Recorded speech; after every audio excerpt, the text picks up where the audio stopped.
নমস্কার, আমি মৌমিতা রান্নাঘরে আপনাদেরকে সুস্বাগত।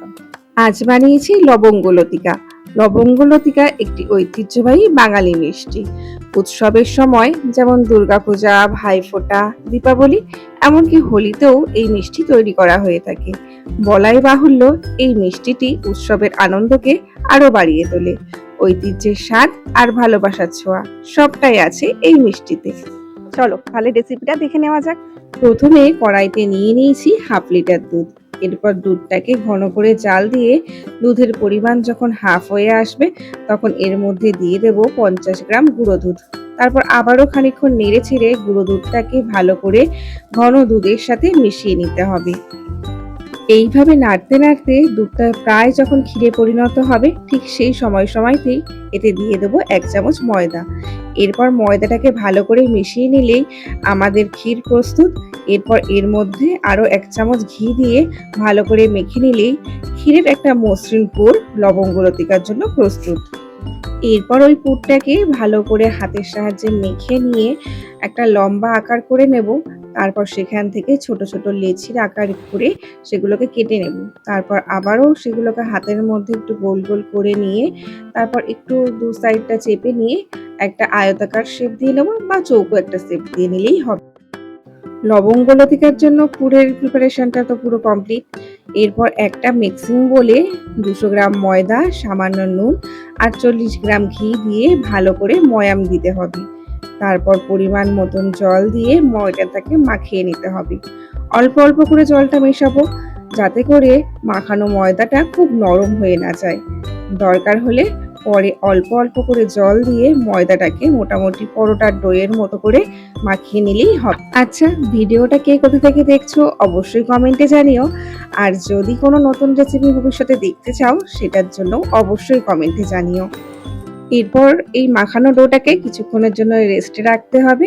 তারপর কড়াইতে 300 গ্রাম চিনি আর তার হাফ পরিমাণ জল দিয়ে চিনিটাকে গলিয়ে রস বানিয়ে নিতে হবে।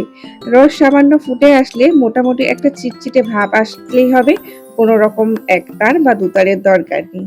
আমাদের রসটা এখন প্রস্তুত। এরপর রেস্টে রাখা ময়দা থেকে লেচি কেটে গোল গোল করে ঘিয়ের মধ্যে বুড়িয়ে লুচির আকারে বেলে নিতে হবে।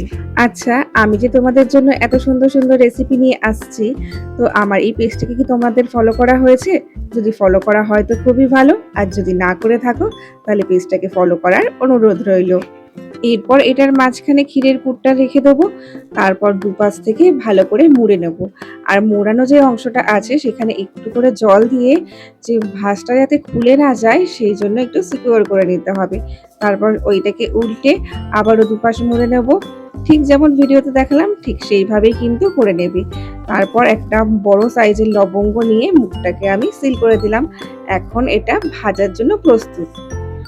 কড়াইতে তেলটাকে মোটামুটি গরম করে নেব। এরপর লবঙ্গ লতিকাগুলোকে একটা একটা করে তেলের মধ্যে ছেড়ে দেব।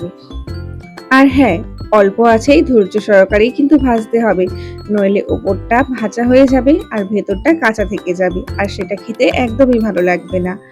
এক সাইড ভাজা হয়ে গেলে উল্টে পাল্টে সব দিকগুলোই ভালো করে ভেজে নেব।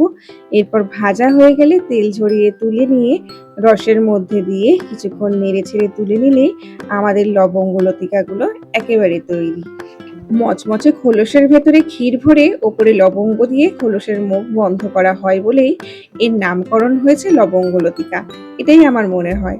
তোমাদের কার কি মত একটু জানিও। আর মুচমুচে স্বাদের এই রসালো মিষ্টান্নটি কারা কারা ট্রাই করলে সেটাও জানিও। ঐতিহ্যের স্বাদ আর ভালোবাসার ছোঁয়া সবটাই আছে এই মিষ্টিতে। কোনো এক বিশেষ উৎসবে পরিবার পরিজনদের বানিয়ে মিষ্টিমুখ করানোই যেতে পারে। চলো তাহলে টেস্ট করে দেখা যাক এটা কেমন হয়েছে।